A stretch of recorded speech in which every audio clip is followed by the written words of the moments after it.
Hey everyone, welcome back to Electoral Dysfunction. I'm Tom Brennan. Today you're going to see a great show, panel of comedians and experts talking about the news of the week.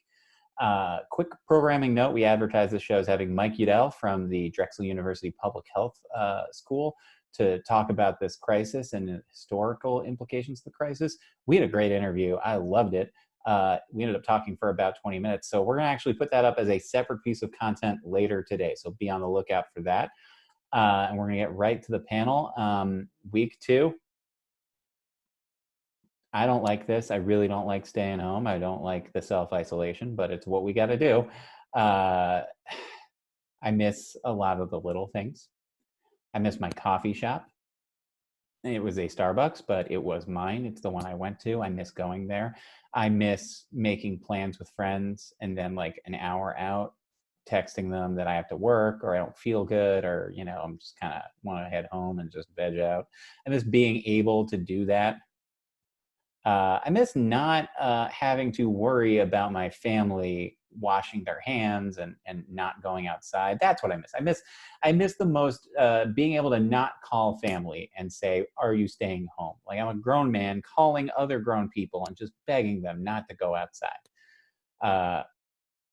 I miss not being anxious, which I have been anxious more or less for the last 35 of 36 years. So I miss being anxious for no reason. That's what I miss. Anyway, we got a great show today. I'm really glad you're here. Ned Thorne, star white me to the panel. We are back with our panel.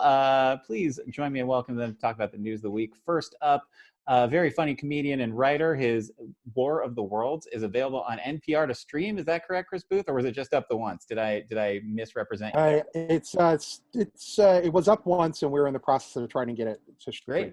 Great. Chris Booth, ladies and gentlemen, round of applause for him. Woo! Very, very funny comedian. His album Black Gentrifier available now on iTunes. Darryl Charles.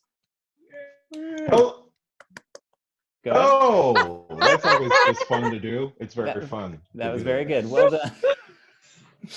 Another brilliant comedian and writer. Her show, I'm Just Kidding, just had a critically acclaimed run at the Edinburgh Festival Fringe. Ladies and gentlemen, Amanda Nicastro. A fringe that may not happen this year. Ooh. Oh man, you might have been at the last one. I hope not. It's really weird to clap in a room when you're alone. We're also very happy to have her with us, the host of DTF, Darryl and Timaree Fun Hour, and Sex with Timaree, Dr. Timaree Schmit. Hello. I hope my cat shows up at some point. I hope all of our cats show up at some point. And editorial columnist for the New York Daily News, my buddy, my pal, my lifelong chum, Robert George. Hey, Robert. Hey. Boo. It's background here, so it is what it is. Yeah, you look like you're being held hostage. In a way. I'm not being held hostage. I am fine. This is excellent. So I'm going to kick off this week doing something I did last week, which is I'm going to give the president credit. President, who as of this taping is Donald John Trump. Going to give him some credit. And that is when he ran for president, he promised that we would beat China again. And as of this week, we have more cases of COVID-19 in the United States of America than China. We did it. USA, USA, USA, USA. Wait a minute, guys. I am so tired of winning. I just am tired of winning. I'm so tired of it. He said we'd get tired, and now I am. Yeah, I mean, come on. That's 2 promises he's delivered on now. Tired of winning and beating the Chinese. So, but here will I hilariously mock a terrible thing. This was sort of week 2 for many people in terms of self-isolation. Week 2 for many states in terms of mandatory, lot more mandatory stay-at-home orders came into effect. As of this morning, nearly 30,000 cases in the state of New York, and we're looking at thousands in other states across the country. It's really starting to tick up out there. And I don't think this is going to be over by Easter. Thoughts on that? No. What do you think? Do we think Easter it's gonna turn around? Easter, by the way, 2 weeks from now. So, how are we feeling I'm about going to be things? surprised if it's resolved by May, quite honestly. Like, I Yeah. think we're all in it yeah. I have no hope. I've lost hope. Yeah, I personally don't think that New York is going to sort of start even opening back up until early May, and then maybe, if we're lucky, July. Things will start to return to a sense of Yeah. normalcy. Yeah, I have to agree with both Amanda and Chris, which may, I don't know, be a first on the show. That's not a first for me. We've agreed before. Robert. It's gonna be very tough. I'm starting to call this 2020 as the year of pause, kind of riffing off of Governor Cuomo. Because he's talking about the fact that we've had to pause as a society, have to pause our businesses to try and get a handle on this. Last week, the Olympics announced that there was not going to be an Olympics this year. I think, and it's going to be very painful for a lot of people, that sometime in the next couple of months, the NFL is going to realize reality, and I don't think there's going to be an NFL season, or if there is, it's going to be a very truncated one. I don't. Yeah, all that wheezing. I don't think there's going to be I don't think we're going to see a baseball season or international tennis.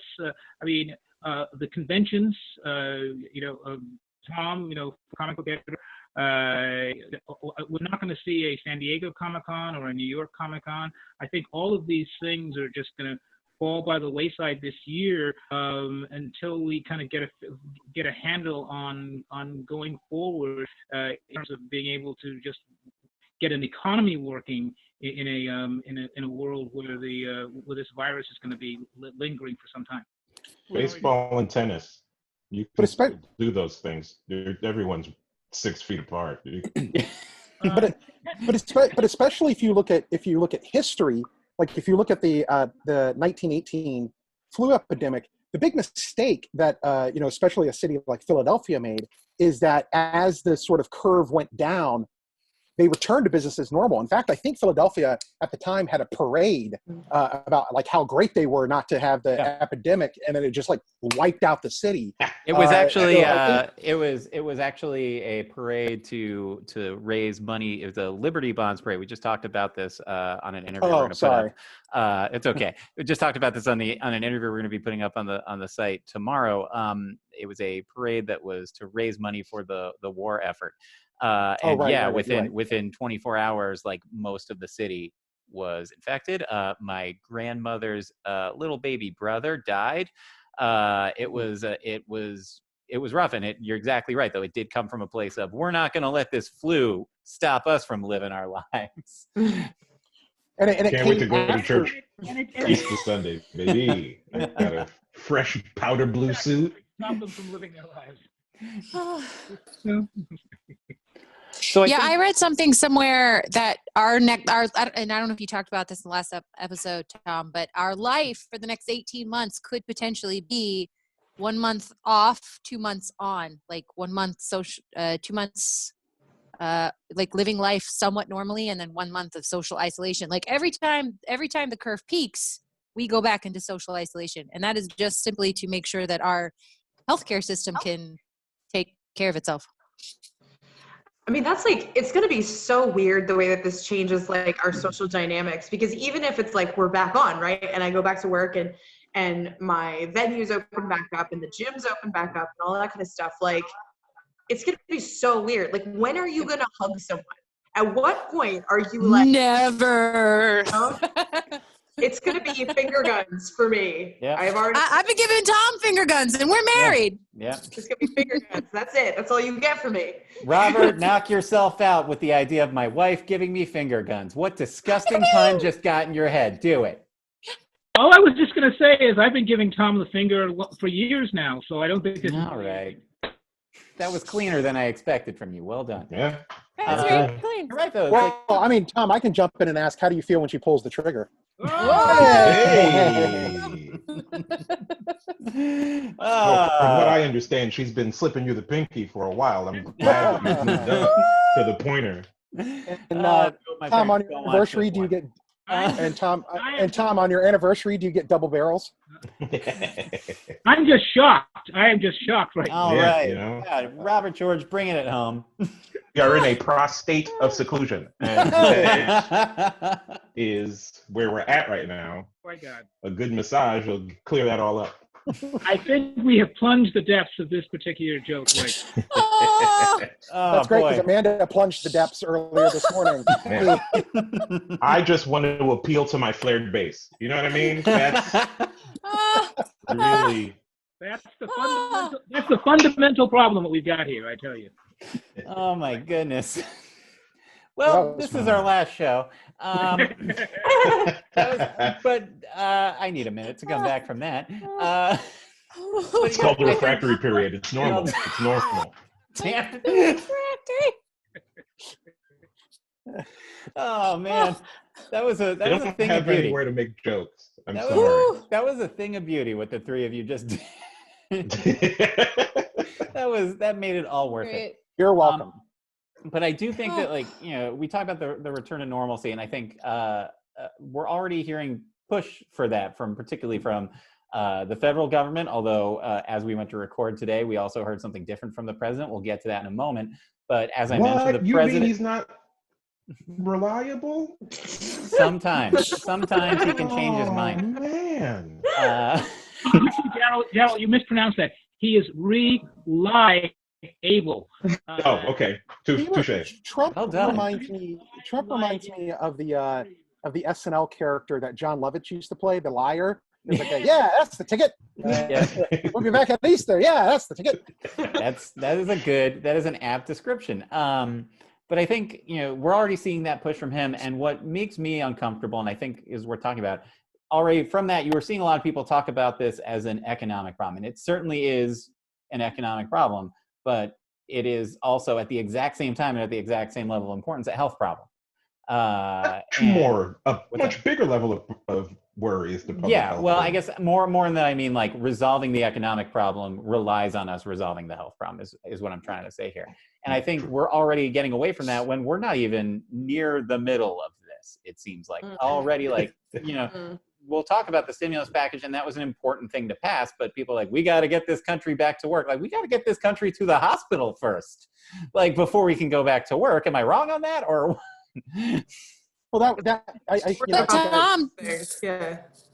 sorry, go ahead. but Tom, didn't you know some people are willing to make that sacrifice so that we can go back to work? Didn't you know that?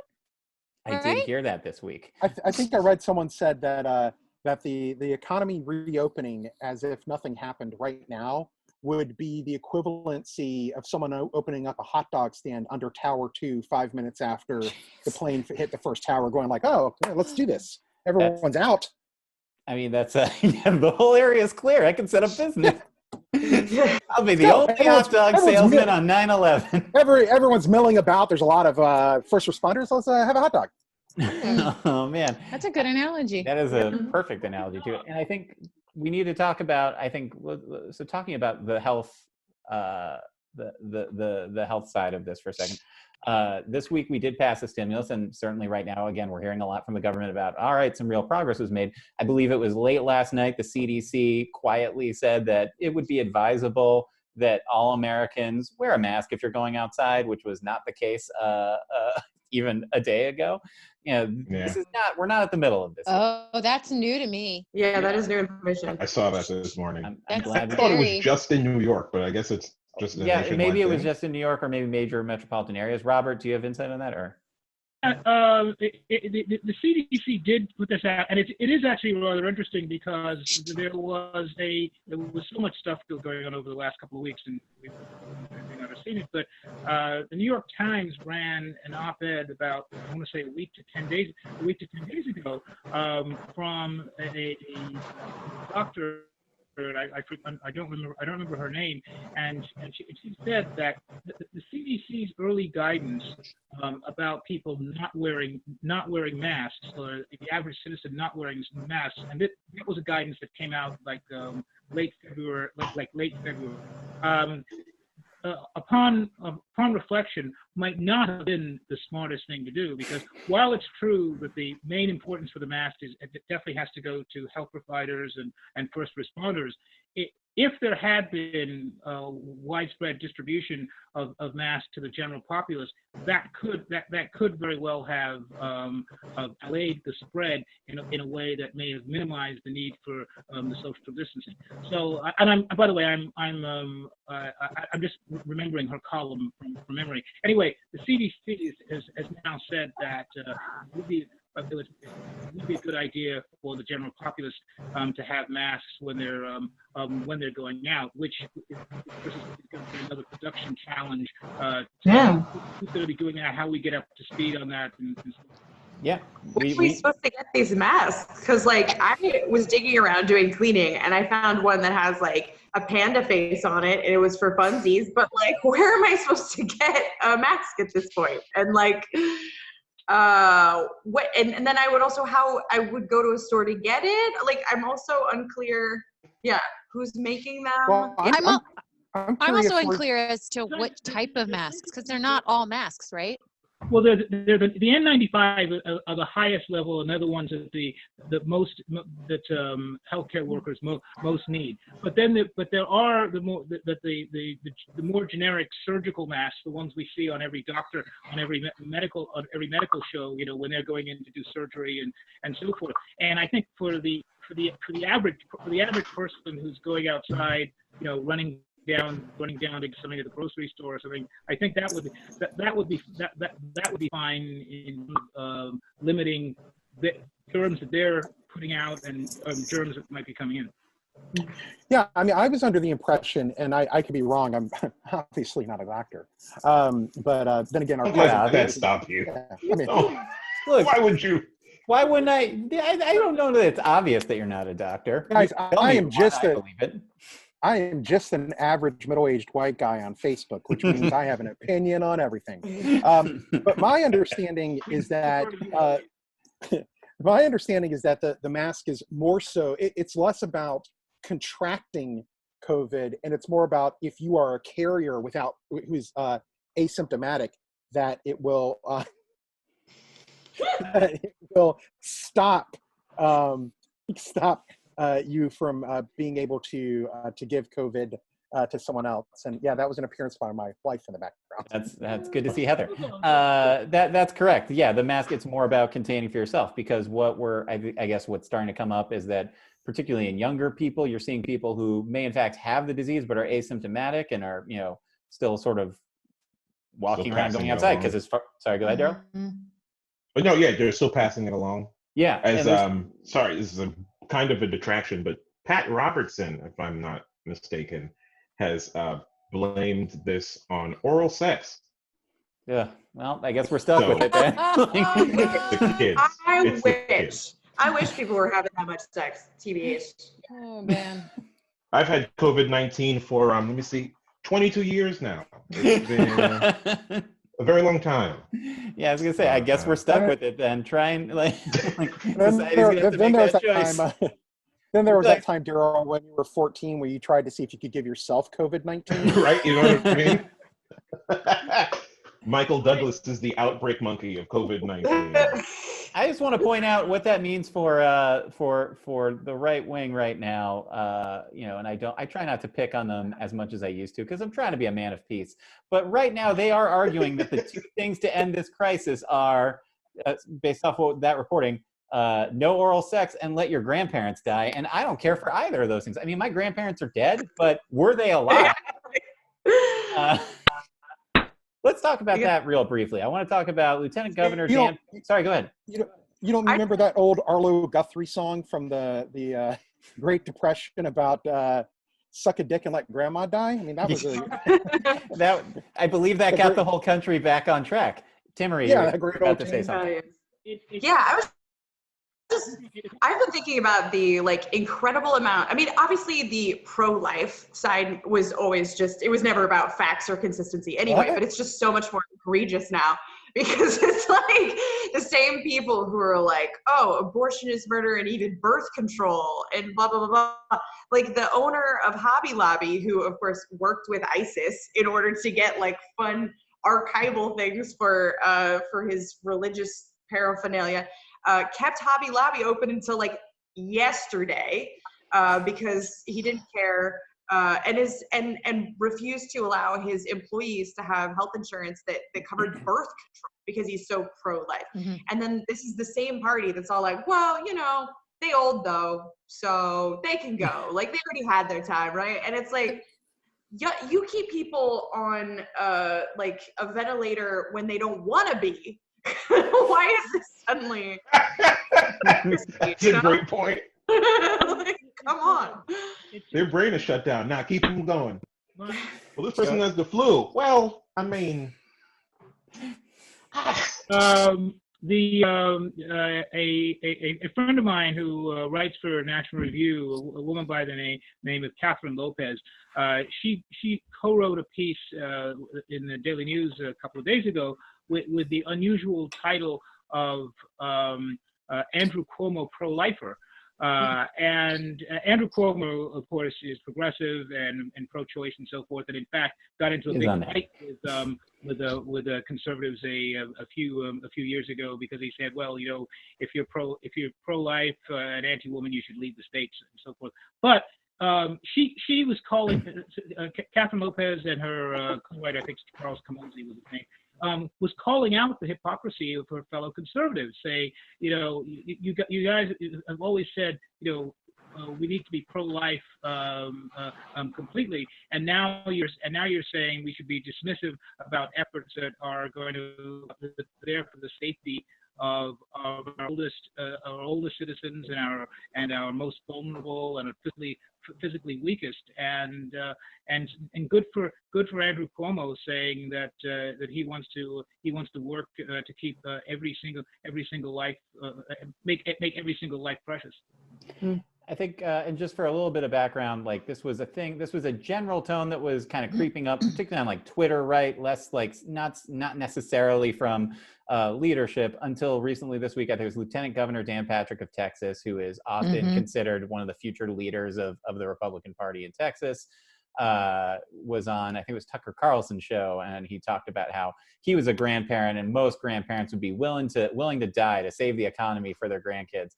And my grandparents have been dead for 20 years, and they were like two of the nicest human beings you'll ever meet. Like they do anything for their grandkids. I am 100% certain that if I was like, could you get this painful illness and die so that the stock market would come back, I would find out the limits of how much my grandparents loved me instantly. And also what's so weird to that, okay, so like this is beside the point because you're feeling like, oh, human life, but like the way the stock market works, but like it doesn't make sense on even like a practical, logical level, because like by the time the stock market got like to their grandkids grew up, stock market would be fine. Like, right? Like that's how the stock market works. It's long-term shit. Like their grandparents could live and like maybe their grandparents lose a lot of retirement money, but then by the time it gets to their grandkids, it's like, oh, hey, that increased in, sorry, human life, guys, human life. But also the logic is bad. You're assuming that we're going to come back from this. And that I think is the really dire thing. Is like, I've got the money that my grandparents left me was in a stock market thing, right? And it just went, and I was always like, well, I guess it was, you know, that wasn't mine to begin with, but it's also like my financial advisor for that is all like, well, it's going to come back. And I'm like, you're assuming that. And I'm sure that everybody in ancient Rome was like, oh yeah, we'll be back. We'll be back. I'm imagining you think we're Rome. I find it hilarious that this is the generation that has overwhelmingly voted us into this dystopian present through nothing but greed and absolutely wasting all of the gifts that they were given as part of the New Deal in post-World War II America. And now we're supposed to, you know, and now we expect them to, or now some people expect them to all of a sudden be selfless. Good point. Well, I will say I think Cuomo I think Cuomo had a really good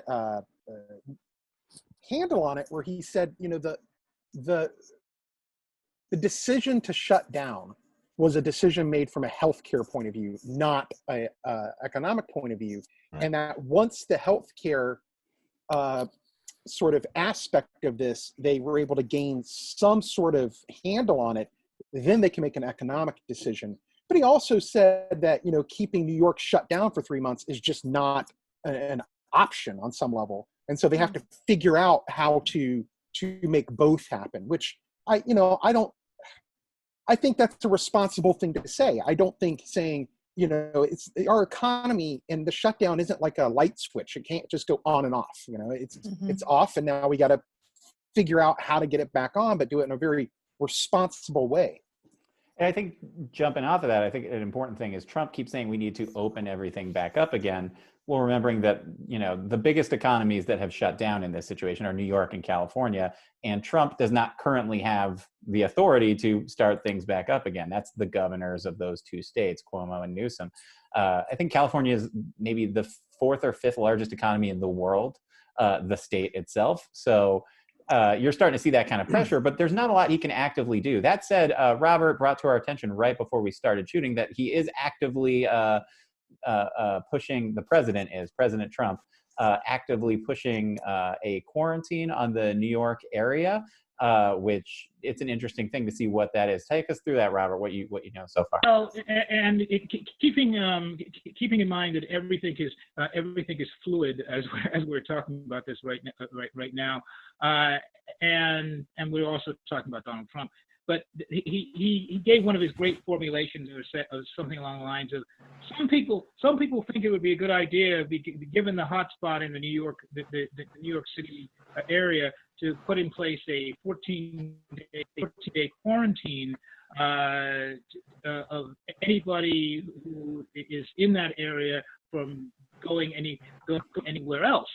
That would, and he basically said New York as the state, parts of, and then New Jersey, and then parts of Connecticut. Now, you guys may remember that one of the early hotspots was this town Westport in Fairfield County in Connecticut, where they think this highfalutin big bash dinner party caused people who came there and then went back to New York and went back to Boston and went back to the Hamptons and all this other kind of stuff, and ended up spreading virus hither and yon. So, but Trump also said that any kind of a possible quarantine would not cover truckers, truck drivers, or trade. So people bringing products into the state, trucks for food and things like that, and then taking out of it, they would not be stopped. So I don't know, so that's a problem right there, because the amount of trucks that are coming in and out of New York is countless. So that's a problem. Then the other issue is we have a thing in this country. There's a law in the books going back to the post-Civil War called Posse Comitatus, which prevents the U.S. military from being used for domestic purposes. So any kind of a quarantine of either of the three states as a whole or parts of them, you'd have to get the buy-in from the governors to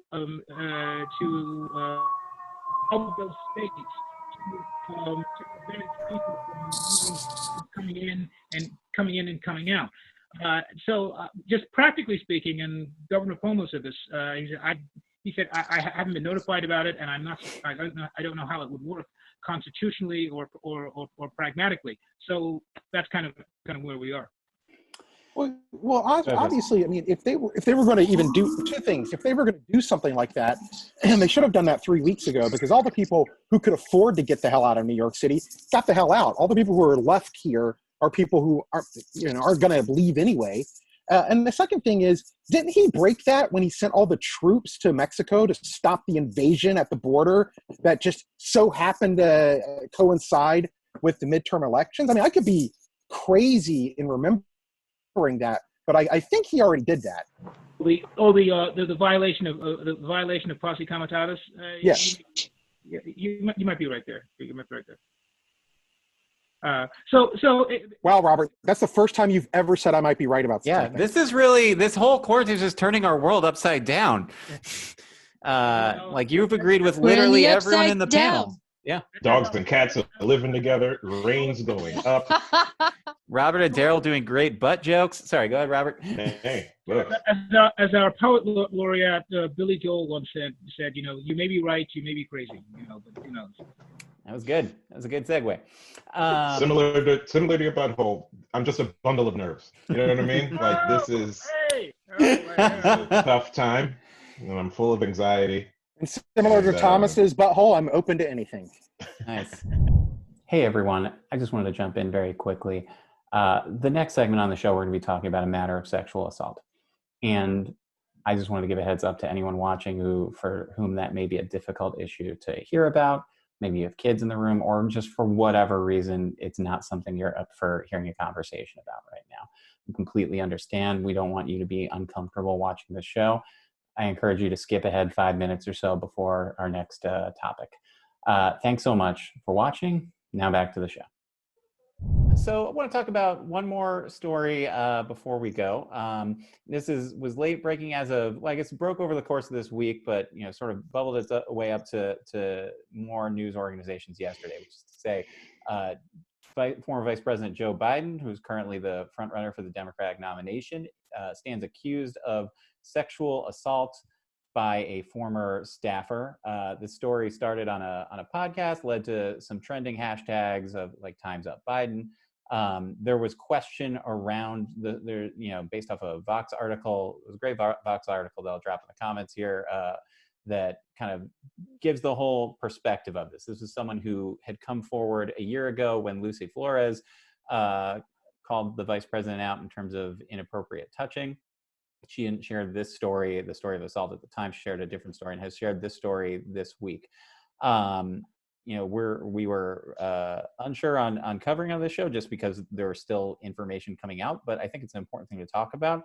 What are our feelings on this? Where are we feeling right now? So for me, in general speaking, I stand by the idea of like, if someone's making an allegation around a sexual assault, odds are incredibly good that they're telling the truth. There's not a lot of benefit to making these things up. And I know that there's a really big narrative on one side of the political spectrum that somehow people are getting like rich and famous off of this sort of thing, which is not associated with reality.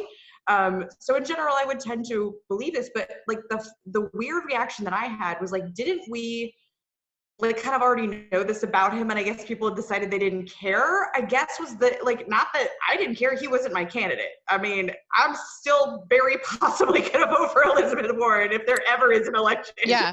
But didn't we already know this? Like, wasn't it always like kind of a thing that he was creepy and people were like, I guess okay with it?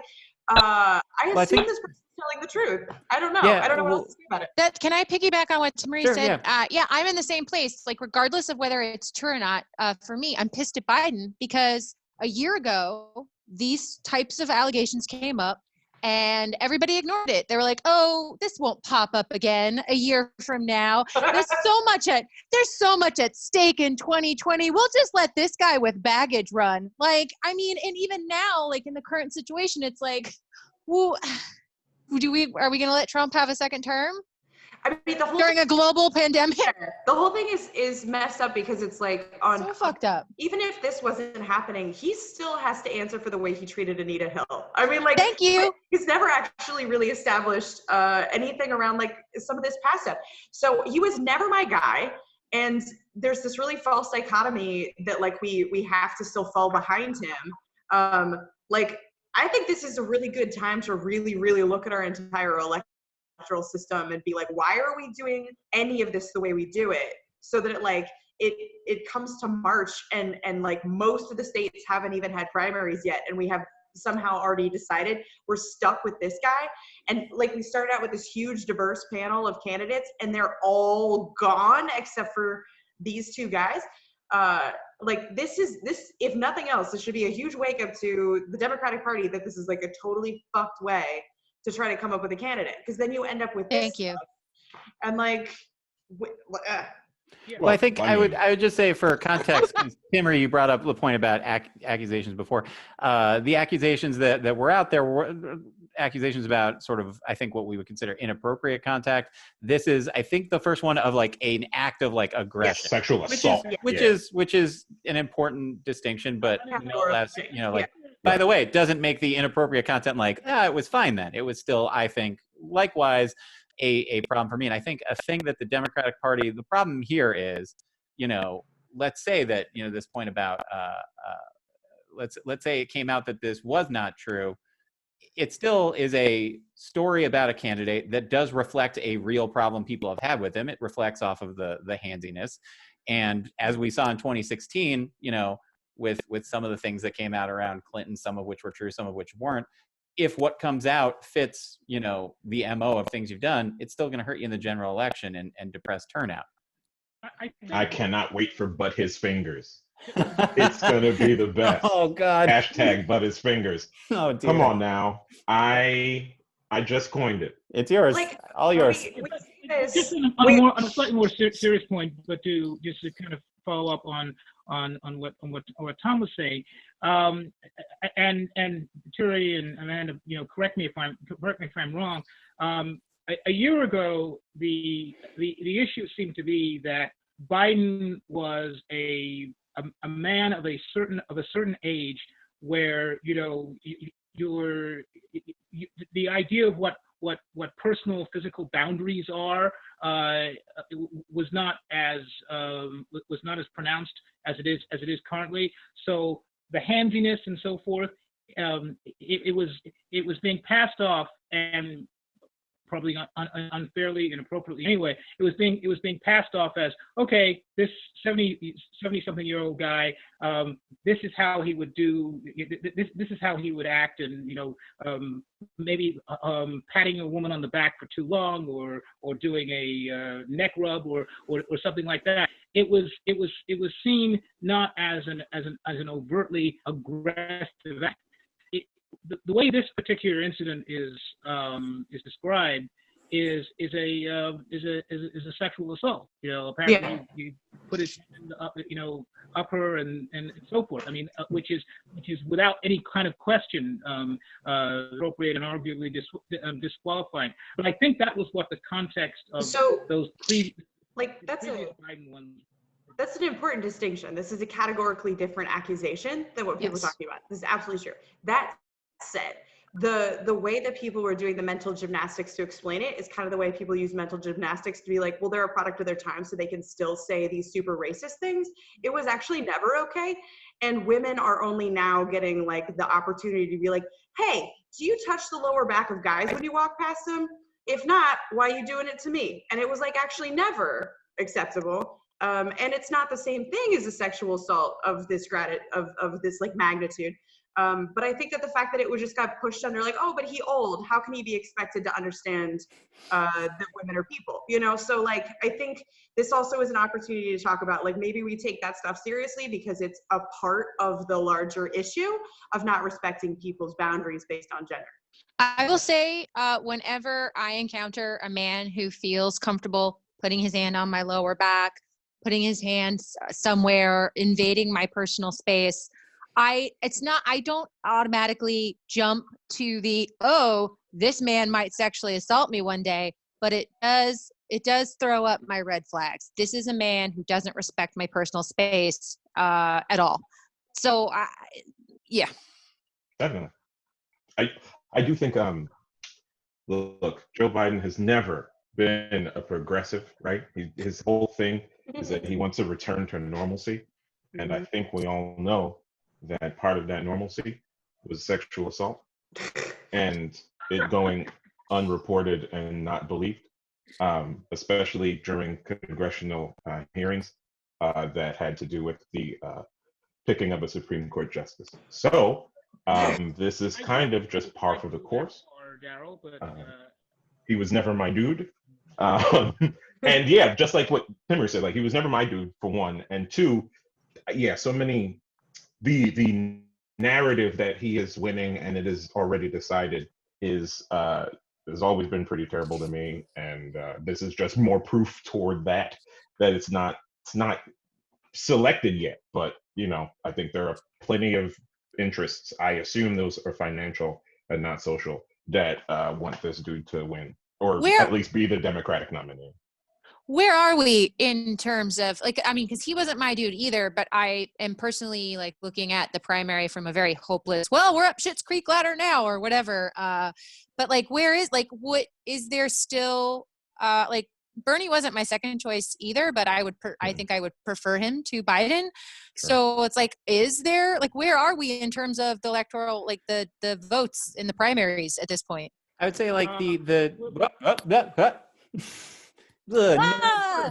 I like the short answer is mathematically, delegate wise, it's very difficult for a Bernie Sanders to catch up at this point unless he has overwhelming wins in future primaries, which now that a lot of primaries have been pushed back and with stories like this, not impossible.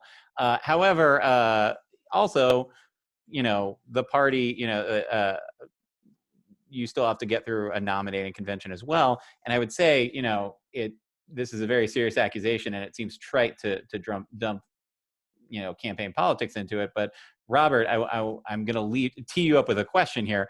This also could not come at a worse time for a Joe Biden who is more or less stuck at home, while you have Andrew Cuomo as a new sort of like love of the more like moderate side of the Democratic Party. Gretchen Whitmer, the governor of Michigan, just got verbally called out by the president yesterday and has become a hero for standing up to him. And these are people who are a little more palatable with all sides of the electorate. Go ahead, Robert. Sorry. You mean that woman? You mean that woman in Michigan? I believe is the way the president referred to it. He referred to the governor of Washington, Jay Inslee, who would also tick him off, and that woman in Michigan. So that's the way our president talks about duly elected officials of a different gender.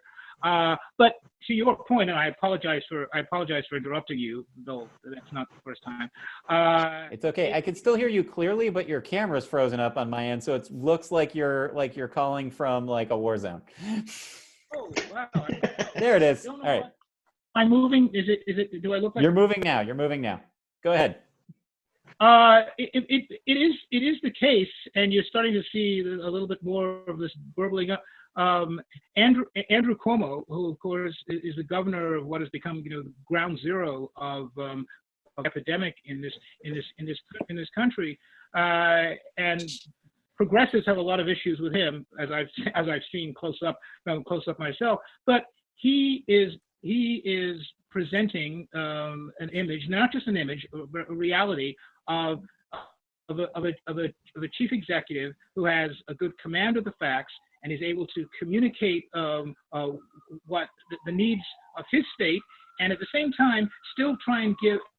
And still try and blend in, you know, optimistic or inspirational statements to try and say, you know, we're gonna get through this without giving false or misleading or potentially harmful information.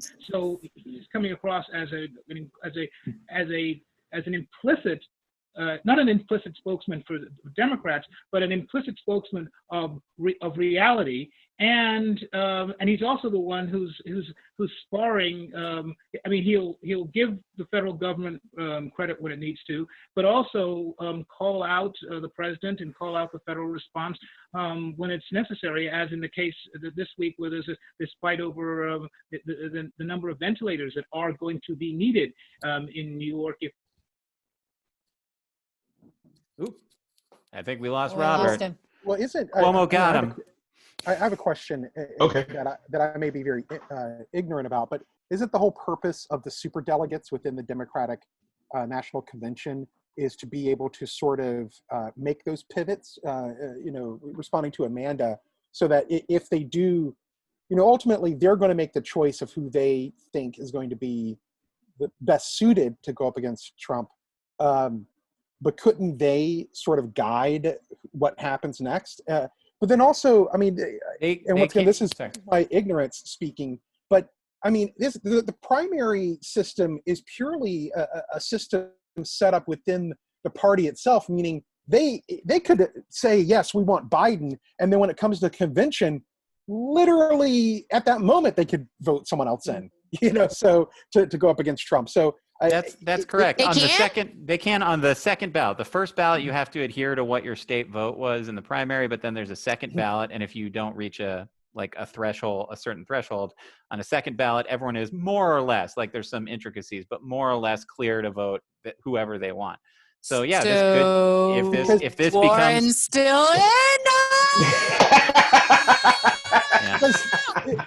So you're saying there's a chance? That's what Romney. We're going to Milwaukee, guys. Let's do this. Yeah. But isn't that what Romney tried to do in the Republican National Convention? Was to try to get a second ballot, or there was rumors that he was trying to push that like a second ballot choice over Trump, and yeah, I mean, isn't that what happened in that? If I'm not misremembering. Not quite. I think he was quiet. I think the story I heard was he was behind the scenes trying to figure out if there was a solution.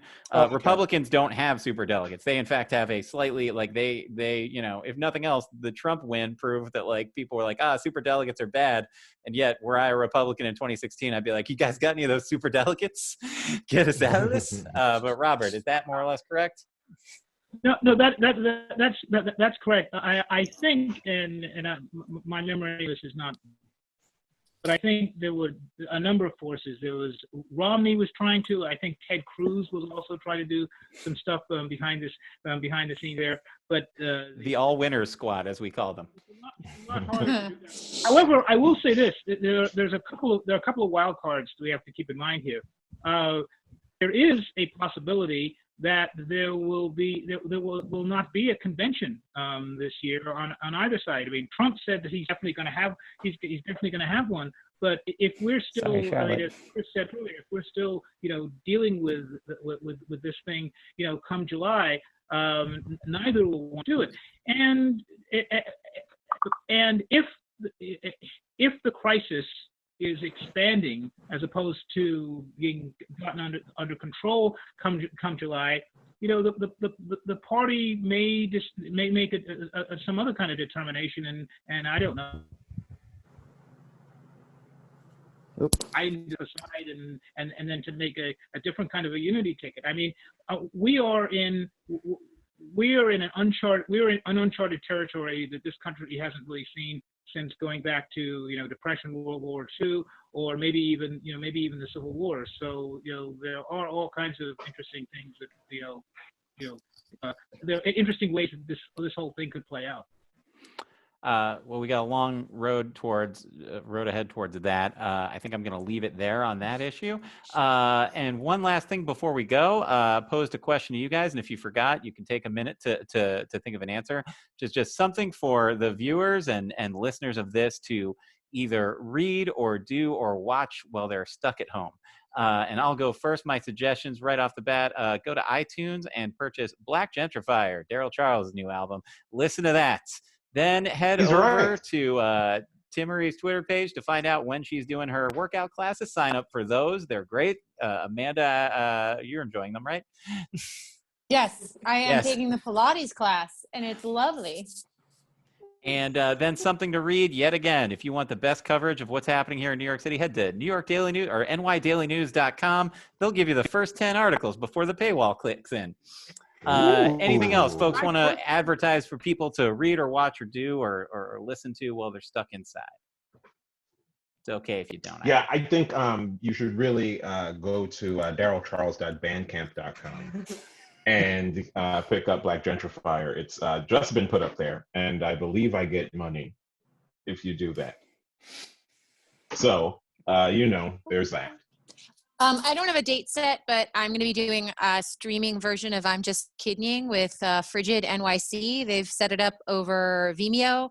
I have to email the artistic director back, but if you go to frigid.nyc, it'll be up there. Or you could check out my Twitter @TheLastAmanda or my Instagram account at I'm Just Kidneying, and I'll have all the information there. I also have a website, imjustkidneying.com. It was good. Anything you like to plug, Timaree? Yeah. So currently, all of my jobs disappeared. So I am, as Tom and Amanda mentioned. So I have a PhD. It's not a thing that turned out to be a very good idea. But I started teaching fitness while in grad school. So I'm teaching boot camps and Pilates Monday through Saturday virtually. So you can email me sexwithtimaree, Timaree @gmail.com. You can hit me up on any of the socials to get the information. You can either just get a single class or you can get a weekly pass. And quite frankly, like the best advice I can give anyone right now is to stay like healthy, and a workout is a really good way to just like chill out for a little bit each day and to have something to think about that's not existential doom. So if you don't want to work out with me, whatever, but I highly recommend everybody does it every day. We can all come out of this shredded like super Ritz. It'd be great. If there's ice cream like right up the street, and like all I gotta do is wash my hands before I leave, No, and then wash them when I come back. No, outside doesn't exist anymore. No. The outside is lava. The entire outside is lava. Touche. Got you there. Chris Booth, anything you wanna plug? You mentioned the radio play that I wrote, War of the Worlds Mosaic. A Collective Artists, they're the theater group that produced that show. We are looking to do a streaming version of that show soon, live. And also, this isn't plugging me or anyone else, but I think it's very important for people to take a vacation. This is going to sound real dumb, but to take a vacation from all the worry about what's going on. I grew up in an area with a lot of hurricanes, and when hurricanes came through, the only thing you could do, you had two choices, which was to either get out or to board up your windows and wait. And unfortunately, we're in a situation where no one can get out. So, board up your windows, wait, and just take a vacation from that worry. I watched a double bill of Sister Act 1 and 2 the other night and laughed myself silly, loved it, truly forgot, and I'm going to kick myself my own ass for this, truly forgot what a gifted comedic actor Whoopi Goldberg is. And she's the GOAT. She's an EGOT. Yeah. And also fun little thing I didn't realize about Sister Act 1 and 2 until I read about it is that Carrie Fisher wrote most of her dialogue, wrote most of Whoopi Goldberg's dialogue. So it was fun to sort of forget about all of the troubles, watch a bunch of nuns sing gospel versions of Catholic songs, and then see Lauryn Hill make an appearance. That's great. Chris, I really like that idea, what you said, taking a vacation from worry, because when you're in the news business, obviously you have to pay attention to what the news is, and now, of course, I'm working from home, so I'm here by myself, and I'm having to listen to everything going. So because I'm writing an editorial on a daily basis, and 2 or 3 weeks ago, back in normal land, I would come back from the office and I'm home, great. And tune in and check out maybe CNN on MSNBC if I had to, just for the just to check in. But I didn't have to trying to keep track of everything 24/7, and because everything is happening and changing on an hourly basis. And so if you're in the news business, you can just get really and totally overwhelmed by this. So I feel I am now like becoming my mother, because of all of the different things I have to possibly choose from on Prime and Netflix and Hulu and so forth. The thing that I find myself going to on a nightly basis when I just want to turn everything off is Murder, She Wrote. Do it. I swear to God. And it's something about Amazon Prime has like the first 5 seasons. It ran for 9 seasons, but it's got the first 5 seasons of Murder, She Wrote, and you can just check out one episode here, one episode there. There's a kind of set plot and things like that, and you don't have to worry about all the whole craziness in the rest of the world. You can just enjoy the fact that Angela Lansbury is a great actress, and you've got these kind of interesting mysteries. Some of them are dumb. Other of them are, oh, that's actually kind of interesting twist. And it's just kind of okay, I can now go to sleep and rest and kind of detox myself by the wonderful power of Angela. So that's kind of and hockey as well. To piggyback on what Chris said and Robert's saying is, I know we have a lot of creatives here in this discussion, and a lot of creatives will watch this discussion. I don't think people should put a lot of pressure on themselves to create right now. Like, if it's something that distracts you, like writing or painting or whatever is your art farm, the farm where you make your art. I'm starting an art farm now. Like if it gives you an outlet and a distraction, and it gives structure to your day, and it's helpful, then great. But I know I, for one, have felt a lot of pressure. Like, I've got all this time, I have to use it. It's like, no, don't put pressure on yourself. You're already worried about not dying. That's very true. Kick back, watch the Murder, She Wrote. That is it for this week on Electoral Dysfunction. I want to thank you all so much for joining. Thank you very much, Timaree Schmit. Thank you, Darryl Charles. Yay. Thank you, Robert George. Thank you, Chris Booth. And thank you, Amanda Nicastro. That's it for our show this week. I just want to say a real quick thank you to Kevin Scott and Joanne Harris, who created the animation at the top and the music at the top. And thank you to my buddy Ned Thorne for putting these all together. We will be back next weekend. Bye. Star wipe me out, Ned.